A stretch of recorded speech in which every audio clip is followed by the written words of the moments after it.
This is Big Man Tyrone, and you're about to watch the MtG Cabal cast with your hosts, Woad, Thirsty, and Reptar. Sub to us on all your podcast networks at MtG Cabal Cast and YouTube. Alrighty guys, welcome to the newest episode of the Cabal Cast. This week we're going to be touching on a topic that we do periodically because, well, we forget, and that is, what's in Standard? Does it matter? Is Standard important? What's going on in the format that's supposed to drive competitive Magic, which doesn't exist currently? Nope. So, let's get started. Yep. So, right now this kind of coincides with the summer lull that we're seeing, and with this kind of debacle about what's going on in Standard, people are tired of dealing with Theros and Throne. They're looking at Standard 2022, which is kind of all over the place right now. There's a quick banning of, I forgot what it was, the Faceless white Haven. Yeah. The enchantment that plays with Faceless Haven basically turns off your ability to play the game. Because as long as you control an angel and Faceless Haven, when activated, is a creature of all types, you can't win the game. So you can't lose the game. At least I believe that's the card. Yep.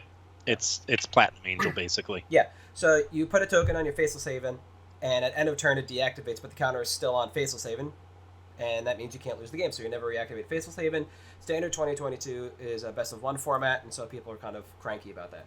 That said, we have 4 sets that we're going to be looking at in Zendikar Rising, Call Time, Strix Haven, School of Mages, and D&D, Adventures in Forgotten Realms is kind of where we want to go for Standard. And part of what I'm going to be doing in the summer lull is actually trying to look at Standard and see what I want to pick up for 2022. And I don't think that's a bad place to be for a lot of people right now. It's interesting that that's how you're approaching this, because what I'm actually doing is looking at like Cellar Dwelling in Standard 21, specifically Ikoria. What are the cards from Ikoria that, because people are done with Standard, they're tired of it, whatever? Yep. What are some unique like commander effects for Commander specifically, as well as in Theros? What are some unique things that are kind of undervalued price-wise? Yep. Because those are the things that, there's some that saw play at various points in Standard that may get dumped soon. And I'm looking at cards like that I can buy in the dip. But that's because I deliberately do not try to stock Standard cards. But I still have to pay attention because I need to know when it's rotating, what's popular, because it is something that if it evens out a trade or something, I'm going to pay attention to. So it's interesting that we have 2 kind of different approaches to what rotation means to us and what we're going for. Yeah, for me, this one's a little more disparate than the rest of the rotations we've seen recently. I don't disagree with what you're doing, and I was talking to some people about this weekend, but when Standard rotates, the only cards I'm really going to be looking for are the Triomes and any and all companions from Ikoria, and I don't care what face they come in, because they are going to maintain value. Through the rest of this stuff, what's out there, it feels like there's room to grow, but those have the most opportunity to live a long life. So for me, rotation really is kind of, it's not a non-issue, but it means less to me now than it has previously. Now, because of Standard 2022 and the hype around it, I want to start looking at some things, and I know you start looking at stocks and you're like, okay, what can I look at from like Zendikar, which is a great set for Standard 2022, especially with the MDFCs and like Agadeem's Awakening, Seagate Restoration, and you start seeing these cards up on top that are all MDFCs that play well in Standard right now, and they play well in EDH, and so that's kind of like where I really want to operate. My idea for this summer lull is to kind of take my Pioneer rotating Standard cards and Modern Overstock and rotate them into EDH and Standard staples. But there's actually a lot of overlap in that right now, which is kind of enticing for me. At the top of the Call Time list, which is the other set I want to really pay attention to, are Vorinclex and Koma. And those are pretty decent EDH cards, right? And they may not hold their value forever, but these are the cards I'm going to watch as we move into rotation. And if they start to dip, then that's where I want to be.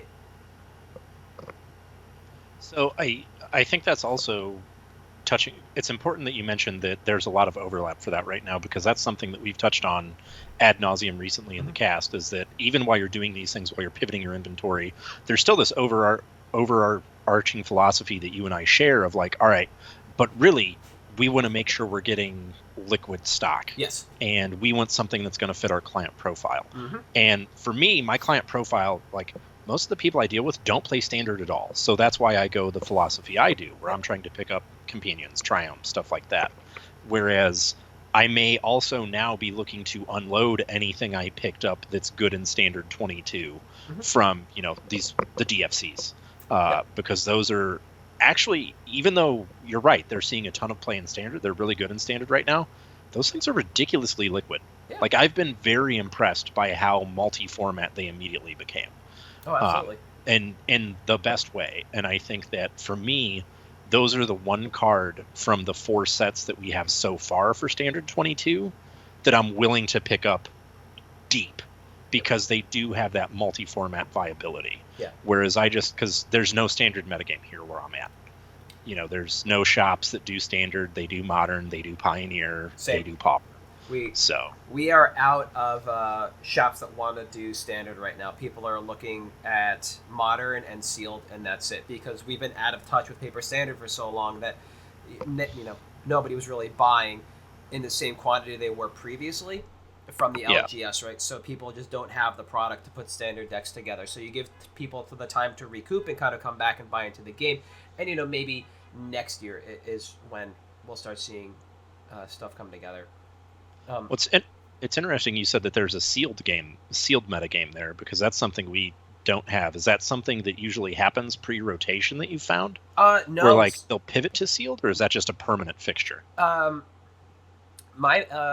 So the 3 LGS in the area that held events, the one I play modern at rotates, I think, depending on the number of Fridays in a month, X-1 is modern, and 1 is draft, and then they swap over to, I think, 2 weeks of sealed for a set release. Okay. The one I primarily played at when I was playing more standard, now only really wants to do sealed on Fridays, but they've changed their model. So if there are enough people to fire sealed on Friday, they will fire sealed. Otherwise, it's EDH. Prior to the pandemic, Wednesday was always sealed, and they rotated standard and sealed on Fridays. Then the 3rd LGS in the area does non-round capped modern on Mondays. I think there's another event during the week that's constructed, and their Fridays might be sealed as well. But from what I heard from them this past weekend, nobody really wants to play AFR sealed right now. They're having problems selling the product, despite the fact that I've heard nothing but good things about it, which is format's awkward. Awesome. Yeah. Yeah. So I don't really know, but sealed has been the longest running kind of format here because it is the most attainable for the largest number of players here. Do you find that makes it easier to pick up those standard cards that you're looking at for the standard 22 and kind of like do the reverse of what I'm doing, where you can unload like triumphs and stuff, not that you necessarily want to, into those new standard cards? Yeah, it was really easy. I would know who to talk to outside of events, and usually that allowed me to pay cash instead of trade. Because those people were either rotating into Moto or Arena just to play more sealed, because that's what they did. Anybody that kind of crisscrossed over, it was an easy trade. Just take the stuff they don't want, give them the stuff they need. Easy peasy. A lot of those players are pretty targetable, so I'd know what I need ahead of time. Yeah. Like, I know who my mono green forever player is. I know the people who are gonna to net deck stuff, so I could bring a pretty curated binder to events to pick up excess sealed cards or cards that people wouldn't play. The difficulty is when the sealed community and the EDH community overlaps. So for me, trying to trade into pre-release for cards that are just opened is kind of difficult. But if I go to a pre-release with the intent of picking up EDH cards from the EDH players, then I know how to curate what my binder is going to have, and I know who I'm going to be working with that weekend. Fair. That makes sense. But as far as rotation goes, since nobody was buying cards up here, for the longest time it was very easy to pick up anything I wanted, even at a reduced price. I know your area is similar, but a little more affluent, so stores are probably buying at a better price, so it's a little more difficult, most likely, for you with this kind of stuff, though, right? It was, until we had, Miniature Market closed their Magic department, and they were the big singles store in the area. Yep. And now there's been one that's kind of stepped up in the meantime, but it was interesting because the pandemic, it shut a couple stores down, and a couple stores prior to that had actually already decided, hey, we're not going to do Magic anymore. We don't want to devote the time or energy. So it was actually, the one store kind of propped everything up, and then backpackers went in and hoovered up the rest. Yep. But we were able to pay lower. I used to pay 65 to 70. I was able to pay 55 to 60 on a lot. Yep. And that made it a lot easier. And the other thing was I found, and I'm still finding, similar to, I'm sure you, anything in Standard that I pick up, I can pay absolute dirt on compared to like a fetch land or something that sees play in Modern, because there's not a whole lot of demand for it. Yes. So this is a time where, were I so inclined, I could pick up a bunch of stuff from Kaldheim, from, the DFCs I'm picking up in mass as I can. And it's interesting because I'm curious, those of you watching, feel free to chime in on Twitter, YouTube, wherever you see this. I'm curious what your metagame's like in terms of your market meta. If, the listeners out there have the same experience where Standard just seems dead to them in their area right now. I think, one thing I'm also looking at with what's coming up with our, rotation happens when Innistrad 3 Electric Jamboree happens. I think this is 3, right? Yeah. Yep. So when that happens is when we have this rotation. So I'm actually also, knowing that we're going to a previous area that we've been to that has a very consistent theme of your classic Gothic vampires versus werewolves type conflict with angels thrown in here and there. What are some things that might be improved by that? When I chimed in a while ago with my Una's Blackguard pick, I said Dungeons and Dragons was the set because rogues were in it, and we could see some kind of tribal stuff. Yep. That's another thing I pay attention to when rotation happens is what are some tribes that are going to get more eyes if we have a tribal set coming, which in this case we do. Mm-hmm. Obviously, vampires and werewolves. All right, so what are some undervalued cards in that is something I'm targeting as well as part of this rotation, because when Standard happens and we see this dip, I want to be there for the spike on some of the stuff. Yeah. No, it makes sense. It's just, for me, there's a lot of noise between Throne, Core 2021, and Theros. Yeah. Between the bannings that happened with Theros and Throne cards, right? That just kind of soured people on a lot of those cards overall in those sets.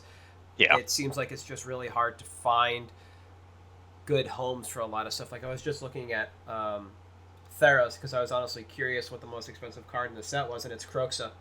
Croxa's $25, Uro is $12. And that 12 is propped up, I think, a little bit by Legacy, but primarily is going to be by Commander players right now. Yeah. And so it's like, where does that card go? That's difficult to want to, pony up to. But then at the same time, in Theros, you have Heliod Suncrown, which is part of the Walking Ballista combo in Modern, which you can play in EDH. And so you have like a banger like that, and then you have Mothra out of Ikoria, that card that people went nuts for that I can't remember what it does off the top of my head. It's Mothra. Yeah, but like, what's the underlying card? Yeah, I don't remember what the underlying card Luminous is. Broodmoth. That's right. Whatever creature you control without flying dies, return to the battlefield under its owner's control with a flying counter on it. Yeah. So it's just another not sack outlet, but part of the Birthing Pod style combo where you can just keep recurring a creature if you have a way to remove the counter. And there are obviously a large number of ways to do that. It also seemed kind of disparate, these sets, with what's coming up. So you mentioned looking at Theros. And for me, this set is these 4 sets are kind of disjointed from what's upcoming, aside from Core, which is always a smattering of goodness. Throne of Eldraine was all about fairy tales, so you'll have obviously some Fae. I think there's you have some nobles, some stuff, weird stuff like that. Robert the Rich, so you obviously have humans and rogues in here. But as far as going deep on like vampires or werewolves, you have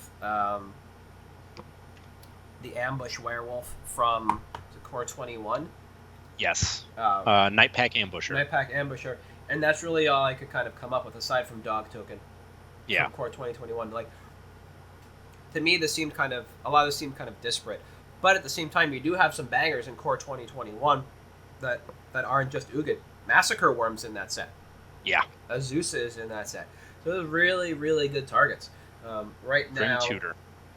Yeah, Grim Tutor for 14. Fiery Emancipation 17. That's going to be an easy pickup. Terror of the Peak is currently 20. It's a card I've been waiting to dip for a while since it's not really being played in the combo deck anymore.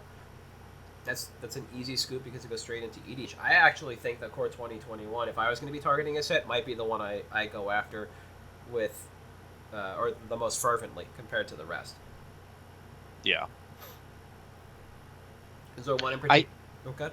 Yeah, so I love the fact that and Core 21 specifically has so many bangers for EDH that are seeing play in Standard, like every single card you listed off. There's also, obviously, Grim Tutor is being held up exclusively by EDH demand. That's a card that I believe in long term. Yep. And I think, yes, long term is great, but I don't think it has anything to do with Standard, obviously. No, not at all. In terms of like Core 21, the cards that I specifically want to do, Terror of the Peaks I think is great, and Eugene are the two. Those do everything. I think Elder Gargaroth is another good one that has long-term potential for constructed. It does so much. It's got so many keywords on it. It cannot be good. It does everything. I'm staying away from Teferi. Yep. I think Teferi's a trap. I think most of the Planeswalkers from that are a trap. I think Heroic Intervention is another card that's similar to Grim Tutor, has a lot of long-term EDH viability. Mm-hmm. It may see a little bit of a dip at rotation, but it's been consistently $5, $7, $10 since it was printed in Aether Revolt. I think that's just a solid, like, you'll never lose money on it. No. But yeah, for me, Elder Gargaroth is one. I think Fabled Passage is another. If we don't get Fabled Passage in a future core set, because that seems like the kind of card that would be, here's our staple. We're going to put Negate in the core set. We're going to put Naturalize in the core set. We're going to put Fabled Passage in the core set, just because it's good fixing for everyone. Yeah. The Core 2021 printing a Fabled Passage spoke similarly to me as well, where it feels like this is going to be the perennial fetch land for Standard, and I think that's fine. It just, as you were alluding to, is a little dicey to want to make it a spec target right now. Exactly. Because we won't know until we get the next actual core product. Yeah, I think one of the most fascinating cards from the set, and you mentioned it, was Massacre Worm. Especially because the full art is about $4 to $5. Yeah.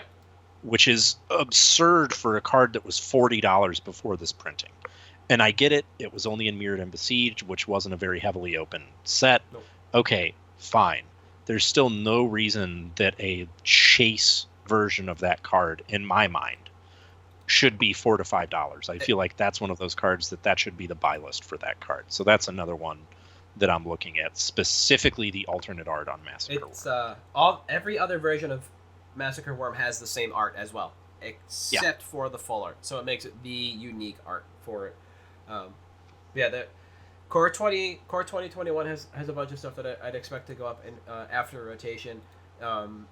For me, it's just, like I said, I'm looking forward. So I was looking at Zendikar, the MDFCs I mentioned. I'm kind of in a weird spot when it comes to call time. In particular, Goldspan Dragon and Vorinclex are obviously like the two most expensive cards in that set, right? But does that hold? I'm not sure. Goldspan Dragon has an infinite mana combo in Core 2021 right now, so whether that plays out or continues to after the next few sets, I don't really know, because all we have is just a small glimpse of a world without the Innistrad sets. So I'm hard-pressed to believe that it maintains its price tag. I would expect it to tumble heavily into rotation, and that's probably where I would look to pick that up. Similarly with Vorinclex, I don't think it's going to hold a $30 price tag because of EDH. And with the Sultai decks gone from the format, that's the ultimatum, it's going to tumble as well, and that's when I would start to look at Vorinclex in particular. After that, it's a very stark drop-off to Valky, God of Lies, which is a good card overall, right now propped up a little bit by Constructed Play, mostly by EDH. And I think that's a fine card to look at, especially for long-term value. And if I was going to look at Valky, I would look at the alt art. I think there's a lot of legs on the alt art because it's unique and interesting. And then after that, the list just kind of falls off into a coma. Yeah, and like Arlen's Epiphany. Yeah, Arlen's Epiphany, I think, is a really good one. One of the ones that I would have been super high on had MH2 not happened would have been Toski. Mm-hmm. But now we have a better Squirrel Commander than Toski. So even that card is kind of toast ski. Yeah. After, and that was bad. I feel bad for that. But the one thing it has going for it, that Chatterfang doesn't is that in most of the green decks that are currently in play in Standard, you do see a couple of copies of Toski just because of the draw card trigger. Yeah. Right? Yeah, the draw card trigger is good. I still... For me, there's one card in Kaldheim that I am, like, I will go as deep as I possibly can on. Is it Catwagon? Tivar. Okay. That's a $4 elf planeswalker. Tyvar That's Cal? ridiculous. Yeah. I don't understand that. That boggles my mind that this card is only $4. Oh yeah, it turns every elf into a Landwar elf. Tyvar Cal. Yeah. Like, it tap, add a black, it pumps stuff, it makes dudes, and it gets whatever you better cast it glimpse elf. emblem. Yeah. I mean, that's ridiculous. But yeah, and at 4 mana, it does everything you want. It protects itself, it pumps guys, it has an impactful emblem. Yep. So that's the one that I will say over any other card in that set, I am going for. And there's maybe Realm Walker, which I know was something I believe you picked previously. Changelings are good. Yeah. It's a green tribal card. Yeah. Green loves tribes. Yep. I think that was an early pick into the set. The other card I watch is Escas Chariot because it always gets looks in different decks in Standard because it doubles the tokens, which is something I missed when I called it as an early spec. I looked at it mainly as like the Catwagon portion of it, thematic, etc. But what happened immediately was it was put in the Sultai Ultimatum deck with Vorinclex, and you give your opponent a really difficult choice of, okay, you can either give me Vorinclex, Arlen's Epiphany, Catwagon, or Kiora Best the Sea God, and if you attack with the Catwagon after making an 8/8 Kraken, you just duplicate the Kraken token. And I think that the Chariot has a lot going for it, and like at a dollar and change, it really seems like an easy pickup, as long as there's kind of a token strategy that we can key off of. Long-term EDH value, I don't know if it really carries it over $2 to $3, but I think a Standard play definitely could. So if this were to continue to tumble or stagnate at $1, it's just something I might look at anyway, in the thought that we'd see more in Standard. Overall. No, Kaldheim was, I think, one of the better sets that wasn't Core 21. Yeah. Out of the last year. Okay. I think the one card that I'm going to continue to look at, because I think it's just too expensive right now before it rotates, is Ember Cleave. Yeah. Like $8 right now, and I think that's an okay price for it, but as we head into rotation, I'm hoping it tumbles below 5, and that's why I would pick that up. It's not the premier equipment for a lot of things, but it can be a premier equipment in a lot of things, and that's kind of what I expect. Whether or not it sees Pioneer play or Modern play, TBD on that one, but it definitely should have a home in Commander. There's like... Boros is one of the top color combinations for equipment decks in EDH, and this slots right in really easily. It's not oppressive, but it gets the job done, and this is definitely a card I would keep my eye on, especially if it just moves into freefall mode. If it ever dips below 5 headed towards 3, I think that's another slam dunk to pick up. Absolutely. The fact that it has Flash too is one of the things that providing Boros EDH with combat tricks is always good. Yep. And I think that this is the kind of card that, yes, it sees a ton of play right now in Standard. It just does. It's an incredibly good aggressive card, but I do think part of the price is being held up by Standard. So I think if it goes below 5, you go as deep as you can. Yeah. Conversely, Shadow Spear, I don't think drops at all. That thing's already got a $20 price tag on it from like formats where you can't play Stoneforge Mystic, so I assume that one's not going to drop, but might be worth keeping your eye on as well, because it does a lot of interesting things, and one of them is remove indestructibility. Permanents your opponent's control, lose hexproof and indestructible until end of turn. Pretty good. Yeah. Pretty good. Yep, that's pretty good and unique, and something I would keep an eye on, but I would not expect to drop that much. No. All right. Is there anything in Strix Haven that you're targeting for future rotation? I always wanted Professor Onyx to be better than it was, and I don't think it'll ever pop. No. And I thought Professor Onyx would be linked to Arena Rector, which just tutors a Planeswalker straight out of your deck, and it's just a backup kill condition with Chain of Acid or Chain of Green. Smog. Yeah, Acid green and and black. Yeah. That's right. That was about it. Strix Haven just kind of seems a little underwhelming right now. Overall, expressive iteration. I don't think that's not going to go down. That's only going to hold. That card is ridiculous. It's played everywhere. Let's see. There was, Velmachus Lorehold is going to hold price because of Modern. You can play the Time Warp deck as a Jeskai version now. Yep. With Indomitable Creativity, which is cool. Magma Opus, that's the name of the card I was thinking about. Oh, yeah. Yep. I don't know if this card gets any better or any worse, but it's probably the one I would keep my eye on from this set overall. It's, $2, but I don't know if it's, like, you got to do a lot of work to make this card viable. And 8 is a lot, and unless you get a lot of Mana Elves, which we do have in Forgotten Realms, we have Gaia's Cradle Elf, right? Yeah, we do.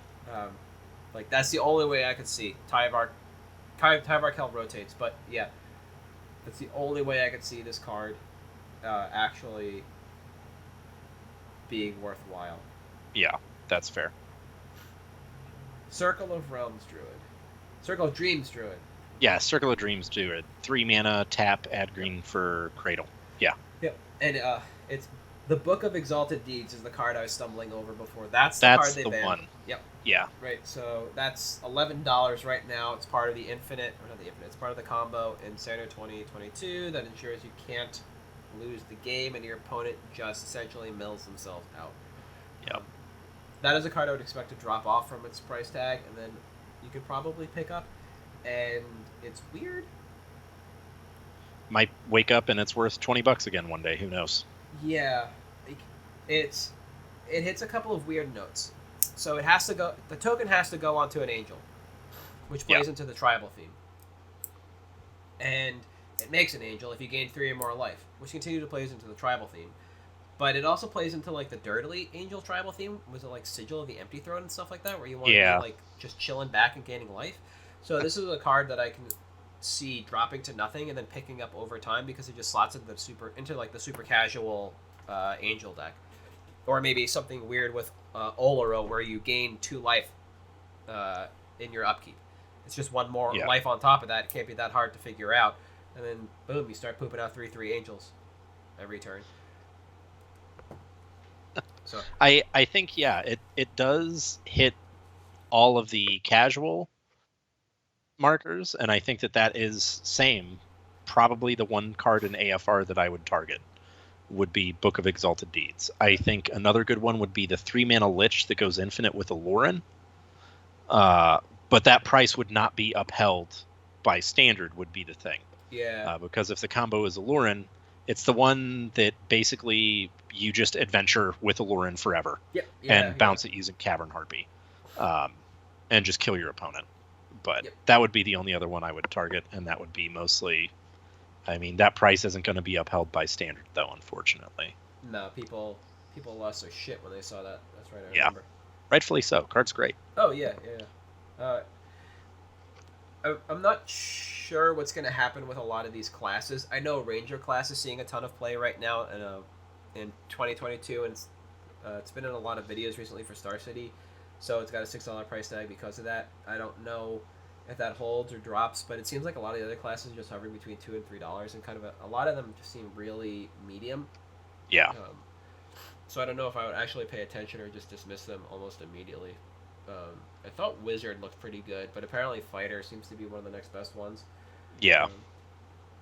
That's what I've heard, although, again, I think I'm in the dismiss camp more than anything. It's just like, whatever. Yeah, Fighter class just gets you an equipment. It's like a secondary Pure Steel Paladin. And then it just kind of, assumingly, takes over the game from there. So that'd probably be the only other one I'd really take a look at. But because it's equipment-based, and we don't really have many equipment-based decks in Standard, again, that would be a price propped up by something like EDH and not Constructed. So for sure. I agree with your previous summation. Alrighty, you got anything else? No, I think that's it in regards to the standard and the summer lull. Yeah. I think I'm also going to Picks? move on to my pick. Yeah. All right. All right, you went Who first goes last first? week. This one's mine. Yeah. Yeah.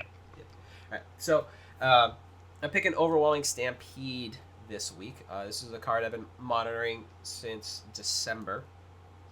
And I was specifically monitoring the Magic 2011 version because it was going to be the lowest print run out of Sure. standard set printings, not commander set printings, right? And in December, CK was buying 38 at $1.35. TCG saw 75 at 186. On Friday, TCG was buying 24 at $2.05, and somebody sold them 24 at $2.05, and TCG player had 88 at 358, right? So CK continued to buy up the price over time. TCG player, the market price has continued to rise while stock continues to hit, which is kind of what we've seen with a lot of my picks recently. It's like as these cards finally go up in value, people are ready to get rid of them and make a little bit of hay while the sun's shining. Yeah. So the first thing I want to say about Overwhelming Stampede is that this is no triumph of the Hordes, but they do play well together. So Overwhelming Stampede, when you take a look at this card on Rec, and I'll bring that up real quick, and you take a look at the generals, you're going to see that this is basically a go wide with creatures, not tokens strategy, and you top out with some fatty boom booms. So all said and told, it's a fairly vanilla strategy, but you can turbo the process with some tight builds. It seems the primary difference in builds is whether or not your big dummy is your general, or if you employ several within the main. And yeah, the overall strategy is very approachable, but can be built to suit anything from a more casual style of play to aggressively quick and reliable. And this gives Stampede demand from a number of quote-unquote sources and provides a solid base for speculation. So what I mean by sources is just like the timid crowd, people who want to be a little more aggressive and win the game by attacking, and spanning the gamut between the two.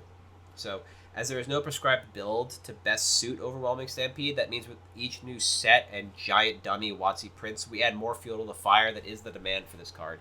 So all said and told, as there really is there's no gatekeeping factor, I expect this to be a solid player across the format, especially as threats become more efficient and card draw so readily accessible and available, making playing out and drawing into this card a fairly easy game plan to repeat. And for me, that last little bit is kind of the most important. Over the last few years, Green has received a ton of card draw, and being able to find this card reliably and end the game quickly makes it a lot better look than it did previously. So you no longer have to run Overwhelming Stampede secondary to Triumph of the Hordes alongside Overrun. You can run just one or two of these effects total. You don't need to go so deep because you can draw so many more cards now with Green. So this is finally recovering from its stagnation, and I'll tighten up the graph on stocks for you where you can see it. Oops, this one. So it's finally recovering from its drop in price into Theros Beyond and stagnation from there. With waning supply, my expectation for profit to buy list should be in about 6 months. If you're to buy in now, I don't think we're going to get any single card that pushes up our timeline, and it's such a blase card and strategy that even if this were a kill con in a number of content videos, I don't expect that to really ratchet up demand. No. Triumph of the Hordes has a much larger price tag because it's an uncommon and a small set that does a very specific thing and allows you to just win seemingly out of nowhere like Overwhelming Stampede, but with a completely different strategy. Overall, I'd be happy to sit on a number of these copies for a year or more to let them accrue value over time, and in the interim, if I really wanted to out a few copies, I would just place them in my binder and I just out them and trade. This is such an easy card to get rid of to people who just want to play chunky boys, and it should be easy to move. So I mentioned reprints earlier.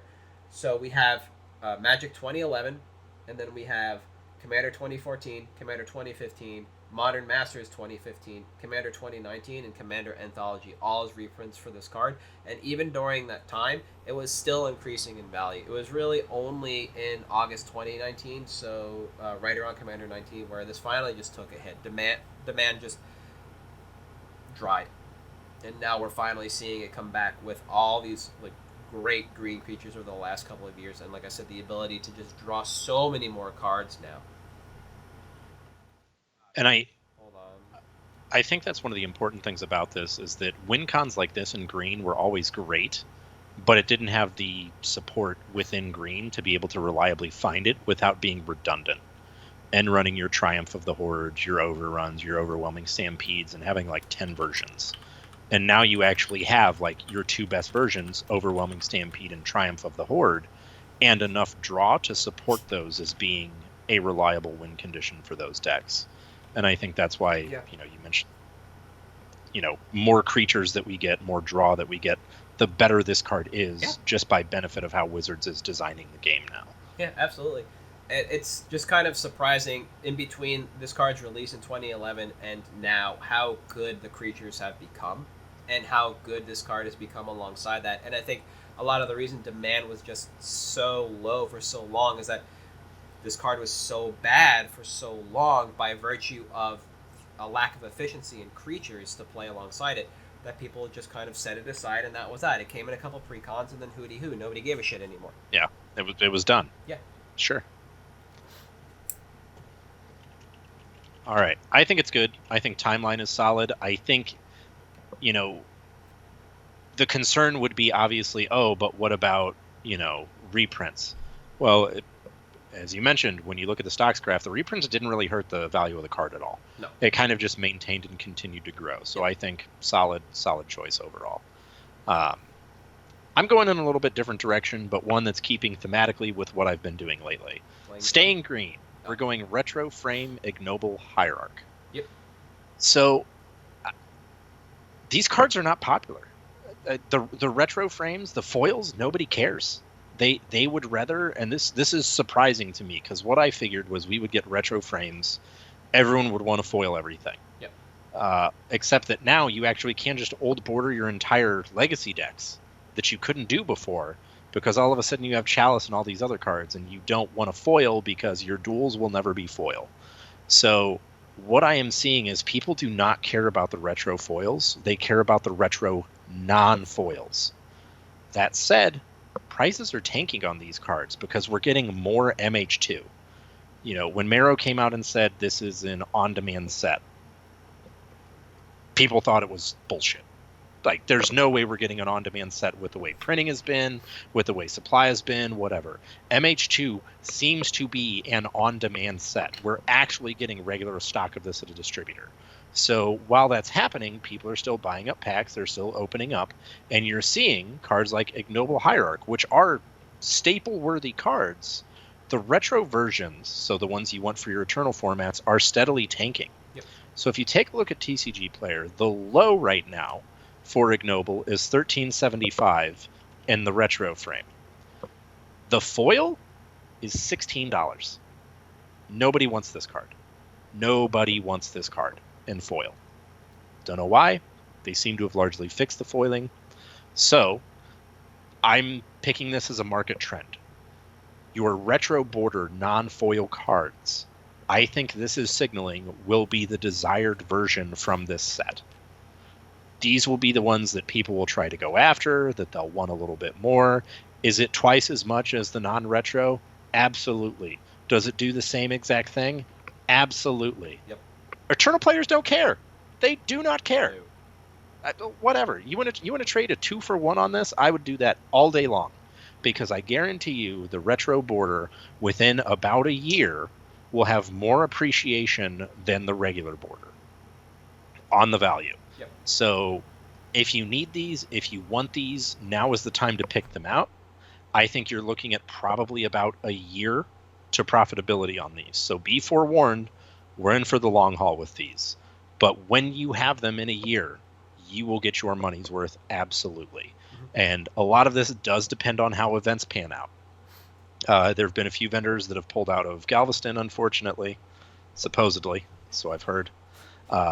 But if events keep happening, then these retro versions are going to be the things that you'll want to see in your expedition case. They're going to be the things that you're going to get asked for at a booth. They're going to be the ones that people are going to trade for. So pick them up now. Yep. Get them at about 20 to 30% below low if you can. Understand that you're in there for the long haul. These are going to stick around. Because it is an at-will set, I don't think we're quite at the low on these yet. You look at the stocks graph for ignoble, and it started at 100, then went to 30, 40, the 50 area down to 20, and now we're sitting at about 13. So we're about as low as we've been. But as events start to pick up, as paper magic becomes more important, this is the kind of card that is going to see an uptick in price, especially as Star City brings back their tour and we have Modern and Legacy season where these cards will really shine. Mm-hmm. That's my soapbox. I'm off. No, I think it's a good soapbox to stand on, especially bringing up the barrier to entry for the entirety of the deck.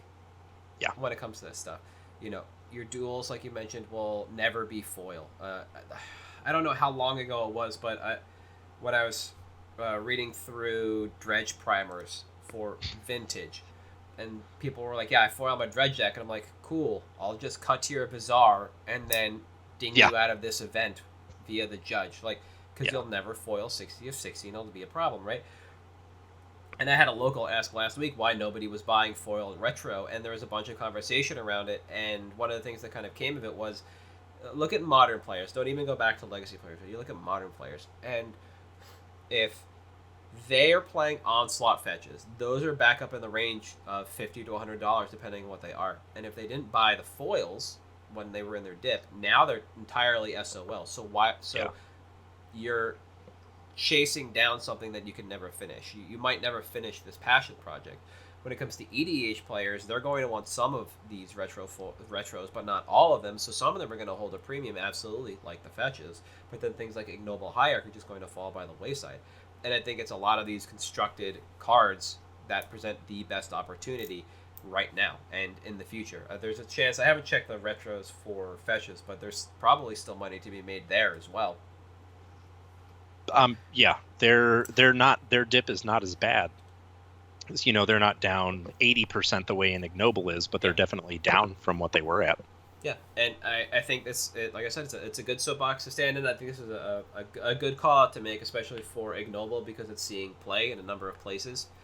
It makes red and green, it makes black and green. And you know what? You don't get that from a lot of creatures that aren't Birds of Paradise. So it definitely has a home in a number of formats. And I like the card and the call out. The timeline seems decent too, especially if we continue to get Modern Horizons releases like we did Modern Horizons 2, like we did with Modern Horizons originally.